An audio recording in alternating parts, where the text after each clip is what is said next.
নমস্কার বন্ধুরা, আহারে বাহার চ্যানেলে সবাইকে স্বাগত। আজকে আমি তৈরি করব নতুন গুড় দিয়ে টমেটোর চাটনি। খুবই সুস্বাদু একটা রেসিপি। এটা বাঙালিদের শেষ পাতের প্রিয় একটি খাবার, বাচ্চা থেকে বড় সবাই খুব পছন্দ করে। তাহলে চলুন শুরু করি। প্রথমেই আমি এখানে 750 গ্রাম টমেটো নিয়েছি। টমেটোগুলোকে আমি কেটে নেব।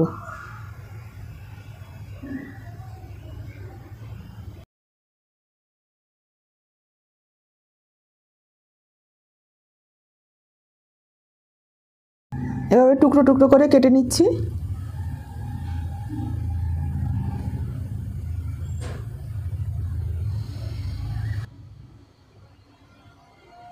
দেখুন টমেটোগুলো আমার কাটা হয়ে গেছে।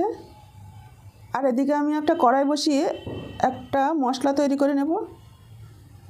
তার জন্য দিয়ে দিচ্ছি 2টো শুকনো লঙ্কা টুকরো করে দিয়েছি, আর দিয়ে দিচ্ছি 1 চা চামচ পাঁচফোড়ন। লো ফ্লেমে 30 থেকে 40 সেকেন্ড একটু ভেজে নেব।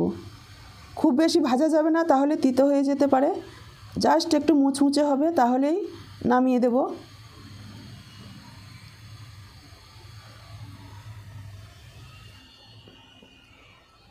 এই মশলাটা দিলে খুব সুন্দর একটা সেন্ট আসবে চাটনির। এবার আমি নামিয়ে ঠান্ডা হতে দেব। আমি একটা প্লেটে ঢেলে দিচ্ছি, ঠান্ডা হতে থাকুক।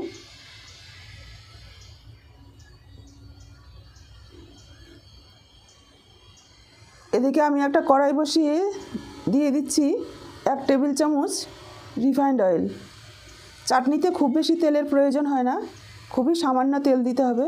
তা না হলে একটু তেলের গন্ধ আসে, সেজন্য খুবই তেল কম দিতে হবে। দিয়ে দিয়েছি একটা শুকনো লঙ্কা ছিঁড়ে, 2টো তেজপাতা ছিঁড়ে দিয়ে দিলাম, আর দিয়ে দিচ্ছি 1/2 চা চামচ পাঁচফোড়ন।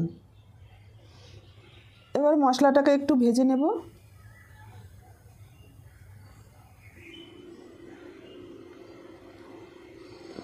ফোড়নটা ভাজা সুগন্ধ বেরিয়ে গেলে আমি এবার এর মধ্যে দিয়ে দেব টমেটোগুলো।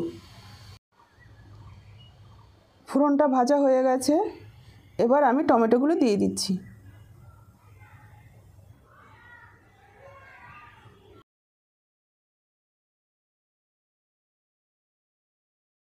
টমেটোগুলো দিয়ে সামান্য একটু নুন আর হলুদ দিয়ে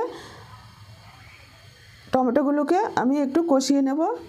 নুনের পরিমাণটা বুঝে দিতে হবে, চাটনিতে একটু নুন বেশি হয়ে গেলে খেতে খুবই বাজে লাগে।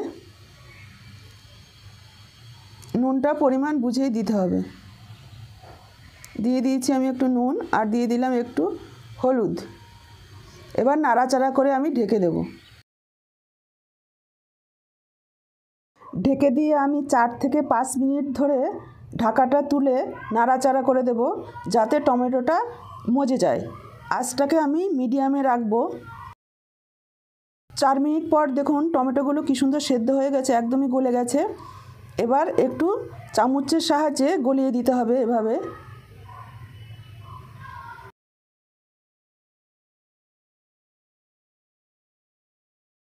এবার আমি দিয়ে দেব সামান্য পরিমাণে জল।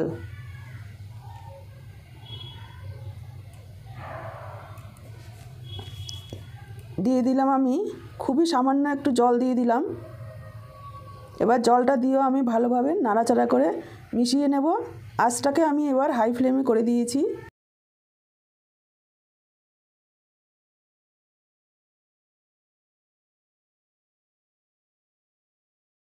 এবার টমেটোটা ভালোভাবে গলে গেলে আমি এর মধ্যে দিয়ে দেব কিছুটা তেঁতুলের পাল। তেঁতুলটাকে ভিজিয়ে রেখেছি আমি 1 ঘন্টা আগে, তারপর চটকে জলটাকে সেকে নিয়েছি। এবার আমি তেঁতুলের পালটা দিয়ে দিচ্ছি। আপনারা চাইলে তেঁতুলের পাল দিতেও পারেন, নাও দিতে পারেন, কিন্তু দিলে একটু বেশি টেস্ট হয়। টমেটোতে খুবই সামান্য টক, কিন্তু তেঁতুলটা দিলে একটু টক টক মিষ্টি মিষ্টি খেতে ভালো লাগে। এবার তেঁতুলের পালটা দিয়েও আমি হাই ফ্লেমে আরও কিছুক্ষণ নাড়াচাড়া করে নেব। নাড়াচাড়া করে আমি এর মধ্যে দিয়ে দিচ্ছি গুড়, নতুন খেজুরের গুড়। শীতকালে এই গুড়টা পাওয়া যায়, চাইলে চিনিও দিতে পারেন, কিন্তু গুড়ের সেন্টটা খুবই সুন্দর হয় এই টমেটোর চাটনিতে। আমি এখানে 100 গ্রাম পরিমাণ গুড় ব্যবহার করেছি। আপনারা আপনাদের পরিমাণ মতন দেবেন। কেউ একটু বেশি মিষ্টি খেতে ভালোবাসে, কেউ একটু টক খেতে ভালোবাসে। যে যেরকম খাবেন সেরকমই ব্যবহার করবেন। এবার গুড়টাকে দিয়েও আমি নাড়াচাড়া করে একটু মিশিয়ে দেবো ভালো করে। আমি একটু ঢেকে দিচ্ছি, তাহলে গুড়টা ভালোভাবে গলে যাবে আর পাক চলে আসবে। প্রায় 2 থেকে 3 মিনিট ঢেকে মিডিয়াম আঁচে আমি একটু ফুটিয়ে নিয়েছি। 2-3 মিনিট পর দেখুন কি সুন্দর গুড়টা গলে গেছে, চাটনিটা আরও পাতলা হয়ে গেছে। এবার ভালোভাবে আরও একবার নাড়াচাড়া করে দিচ্ছি ঢাকা তুলে।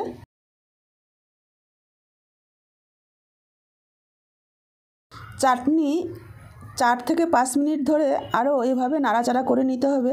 যত নাড়াচাড়া করে আপনি জ্বালাবেন চাটনি, ততই টেস্ট বেড়ে যাবে, গুড়ের পাক আসবে।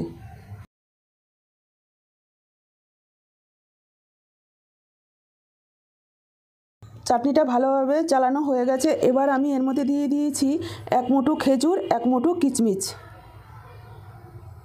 এরপর আমি দিয়ে দিচ্ছি 1 মুঠো কাজু বাদাম টুকরো করে রেখেছি। এবার সম্পূর্ণ উপকরণগুলি আমি আরও ভালোভাবে মিশিয়ে নেব। চাটনিটাকে ভালোভাবে নাড়াচাড়া করে মিশিয়ে নিয়েছি। এবার আমি এখানে দিয়ে দেব কিছুটা আমসত্ত্ব।